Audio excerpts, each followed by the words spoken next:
నమస్కారం. స్వయం ఉపాధి కార్యక్రమానికి స్వాగతం. ఈ రోజు మనతో పాటు ఉన్నారు ప్రముఖ పారిశ్రామికవేత్త, కోవి డైరెక్టర్ శ్రీమతి సౌదామిని గారు. మరి స్వయం ఉపాధికి సంబంధించి ఏం తెలియజేస్తారో వారిని అడిగి తెలుసుకుందాం. నమస్కారం సౌదామిని గారు. నమస్తే గ్రీష్మ. ఎలా ఉన్నారు? ఫైన్, థ్యాంక్ యూ మా. ఓకే మేడం, మరి ఈ రోజు స్వయం ఉపాధి కార్యక్రమంలో ఏం తెలియజేయబోతున్నారు? ఈరోజు నేను పింగాణి అంటే మెలమైన్ పాత్రలు గురించి చెప్పాలనుకుంటున్నానమ్మా. ఓకే, ఈ మెలమైన్ పాత్రల గురించి క్లుప్తంగా వివరిస్తారా? ఇవి మనము రెగ్యులర్గా వాడే పాత్రలు, అంటే లోవపోలా, కొరెల్లా, లూమినార్క్ ఇట్లాంటి బ్రాండెడ్ పింగాణి గిన్నెలు వస్తుంటాయి చూడండి, అవన్నమాట. యాక్చువల్లీ ఇవి ఏంటంటే ఇవి నవ్వేడేస్ మన దేశంలో ఈ మార్కెట్ ప్లాస్టిక్స్ కానీ, కట్లరీ, ఈ tableware, household kitchenware అన్నీ కూడా దాదాపు 9,000 crores మార్కెట్ ఉంది. సో చేయాలనుకుంటే చిన్న చిన్న వస్తువులైనా చాలా పెద్ద మార్కెట్ ఇది. సో స్త్రీలకి ఇది ఒక మంచి అవకాశం అన్నమాట. దాంట్లో యాక్చువల్గా మెయిన్గా ఏంటంటే ఇది క్రిస్టల్ కాంపోనెంట్ అనే ఒక మెటీరియల్ సముద్రం దగ్గర దొరుకుతుంది అనమాట. దానికి సప్లయర్స్ ఉన్నారు మన దగ్గర ఇండియాలో. సో దాంతో చేస్తారు. దాన్ని ఒక డిగ్రీ సెంటీగ్రేడ్ దగ్గర కావాల్సిన కెమికల్స్, కలర్స్, కెమికల్స్ వేసి ప్రింట్స్ చేయడానికి కావాల్సినట్టు చేసి దానికి డై చేసి దానికి బాగా మిక్స్ చేసి డై చేసి మోల్డ్ చేసి హీట్ చేసేయాలి ఒక టెంపరేచర్ దగ్గర. ఒక్కొక్క పాత్రని ఆ థిక్నెస్ని బట్టి ఒక్కొక్క టెంపరేచర్ని, కెమికల్స్ని వాడతారనమాట. సో అలా తయారు చేసి దాన్ని అంటే మనకు కావలసిన రూపాల్లో కానీ, కావలసిన ఫైన్గా క్వాలిటీ కానీ మార్చే విధానాన్ని ఇక్కడ మనం కావాల్సిన మిషనరీ దొరుకుతుంది అనమాట. ఓకే మేడం, ఈ ఇండస్ట్రీకి సంబంధించి ట్రైనింగ్ ఎక్కడ ఇస్తారు? అలాగే కనీస విద్యార్హతలు ఏంటి? ఈ ట్రైనింగ్ అనేది ఎంత పీరియడ్ ఉంటుంది? అలాగే ఎంత ఛార్జ్ చేస్తారు? ఈ విషయాలు తెలియజేస్తారా? విద్యార్హతలు 10+ ఉండాలమ్మా. మనకు గవర్నమెంట్ అంటే ట్రైనింగ్, ఈడిపి అనేది very important, entrepreneurial development programme.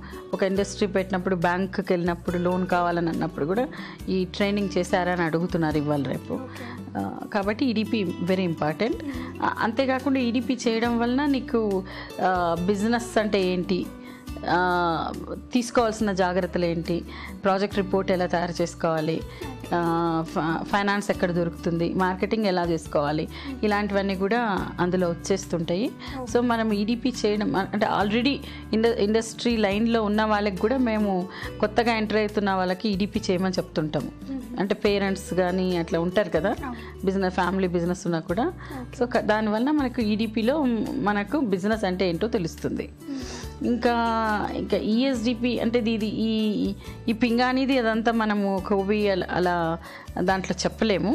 కానీ ఆల్రెడీ చేస్తున్న ఇండస్ట్రీస్కి సైట్ విజిట్కి కానీ, వాళ్ళతో మాట్లాడించడం కానీ, అక్కడ ట్రైనింగ్ ఏమైనా అవసరం ఉంటే తీసుకోవడం కానీ, ఇలాంటి హెల్ప్స్ చేస్తామన్నమాట. అది ట్రైనింగ్కి ఈడిపికి ఒక 2,000 వరకు మేము ఛార్జ్ చేస్తాము. ఓకే మేడం, మరి ఈ ఇండస్ట్రీకి సంబంధించి పెట్టుబడి ఎంత అవసరం ఉంటుంది? అలాగే స్పేస్ అనేది ఎంత అవసరం ఉంటుంది? అంతేకాకుండా ఈ మెషినరీస్ అనేవి ఎక్కడ దొరుకుతాయి? దీనికి ప్లేస్ ఇండస్ట్రియల్ ఎస్టేట్లో మనం ప్లేస్ తీసుకోవడం చాలా మంచిది. ఇది ఎస్ఎస్ఐ అంటే ఎస్ఎస్ఐ యూనిట్ లాగా, అంటే స్మాల్ స్కేల్ యూనిట్ లాగా మనము చేయొచ్చు. దాంట్లో మనకు 500 yards ప్లేస్ అవసరము, అంత తీసుకోవచ్చు. దానికి కావాల్సిన కరెంట్ కనెక్షన్స్ కానీ, వాటర్ కనెక్షన్స్ కానీ, కామన్ ఫెసిలిటీస్ అన్నీ కూడా దొరికిపోతాయి. తర్వాత దీనికి అంటే మిషనరీ అంటారా, మిషనరీ మనకు యూపీలో మొత్తం మిషనరీ సెటప్ దొరికిపోతుంది. మరి రా మెటీరియల్ కూడా యూపీ అండ్ ఢిల్లీలో దొరుకుతుంది. పెట్టుబడి ఒక 50 to 60 lakhs వరకు పెట్టుబడి అవసరం ఉంటుంది. ఓకే మేడం, మరి 50 lakhs అంటే చాలా పెద్ద అమౌంట్ కదా, మరి బ్యాంక్ లోన్స్ విషయంలో ఏదైనా హెల్ప్ చేస్తారా మీరు? బ్యాంక్ లోన్స్ 50,000 అంటే 50 lakhs అంటే మనము ఒక 10-25% మనమే ప్రిపేర్డ్గా ఉండాలి. దానికి ఆ మిషనరీ అంటే మనం ఈ ఇండస్ట్రీకి వెళ్తున్నాము అన్నప్పుడే మనకు చేతిలో డబ్బులు అవసరం మనకి. సెకండ్ థింగ్, మనము ఈ ఇన్వెస్ట్ని రైట్గా చేయడం వలన, అంటే ఇండస్ట్రియల్ ఎస్టేట్లో ప్లేస్ తీసుకోవడము, లీజ్ అగ్రిమెంట్ చేయడము, మరి అంటే ఇంకా మిషనరీకి ఆర్డర్ చేయడము, ఇలాంటివన్నీ చేయడం వలన మనం ఆ బిజినెస్ మీద, మనకి ఇండస్ట్రీ మీద మనం ఆల్రెడీ స్పెండ్ చేసాము, మన ఇంట్రెస్ట్ ఏంటి అనేది చాలా అవసరం అనేది తెలుస్తుంది అనమాట ఎవరికి, బ్యాంకర్స్కి.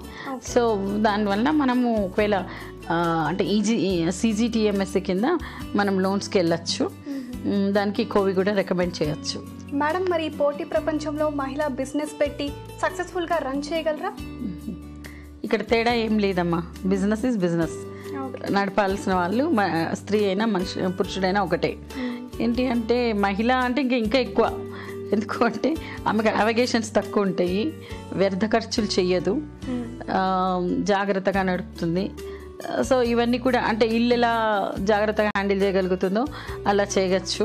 అండ్ పేరెంటల్ అంటే మదర్ ఇన్ఫ్లుయెన్స్ ఉంటుంది, అంటే ఎలా నడిపిస్తుంటుంది మదర్, ఆల్రెడీ ఒక బిజినెస్లో ఉన్నా లేకపోతే ఇల్లుని ఎలా నడుపుతుంది, ఇవన్నీ కూడా చూసి నేర్చుకుంటుంది.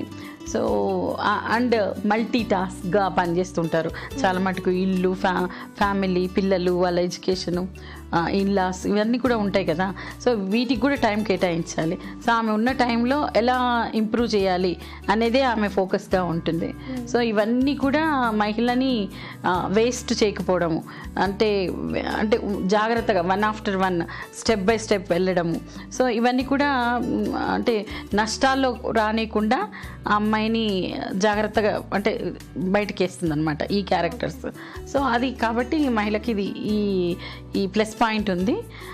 అంతేకాకుండా జాగ్రత్తగా కూడా చేసుకోవాలి. మహిళ అయినా పురుషుడైనా ఎవరైనా కానీ నువ్వు నీ పెట్టుబడి ఎంత, నీ దాంట్లో నీకు ఇంతో అట్లీస్ట్ కొంత లాభం అనేది ఉండాలి అనేది చూసుకోవాలి. దానికి ఖర్చులతో ఎంత జాగ్రత్తగా చేసుకోవాలి, ఇవన్నీ చేయడం వలన ఎవరికైనా కూడా అది ఈజీ అవుతుంది మెల్లిమెల్లి. మహిళా బిజినెస్ స్టార్ట్ చేయాలంటే చాలా డౌట్స్ ఉంటాయి కదా మేడం, మరి అవన్నీ నివృత్తి చేసుకోవాలంటే మిమ్మల్ని ఎలా కాంటాక్ట్ చేయాలి? మాది డైరెక్ట్ లైన్ ఉంది, 8897777766. ఈ నెంబర్కి మీరు వర్కింగ్ అవర్స్లో ఫోన్ చేసి మీ పేరు నమోదు చేసుకోవచ్చు. కోవి ఆఫీస్ బేగంపేట ప్యాంటలూన్స్ అడ్జసెంట్ లేన్లో ఉంది. మీరు కూడా వర్కింగ్ అవర్స్లో వచ్చి మీ EDP గురించి కానీ కౌన్సిలింగ్ కానీ మీకు ఏది కావాలన్నా అది కూడా దొరుకుతుంది. సో అక్కడ వచ్చి మీ పేరు రిజిస్టర్ చేసుకోవచ్చు. మా వెబ్సైట్ covi.com, మేము ఫేస్బుక్లో కూడా ఉంటున్నాము, మీరు ఫాలో అవ్వచ్చు. స్వయం ఉపాధికి సంబంధించి ఎన్నో విషయాలను తెలియజేసినందుకు ధన్యవాదాలు. నమస్తే. ఇదే ఇవాటి స్వయం ఉపాధి కార్యక్రమం. నెక్స్ట్ ఎపిసోడ్లో మళ్ళీ కలుసుకుందాం. అంతవరకు సెలవు, నమస్తే.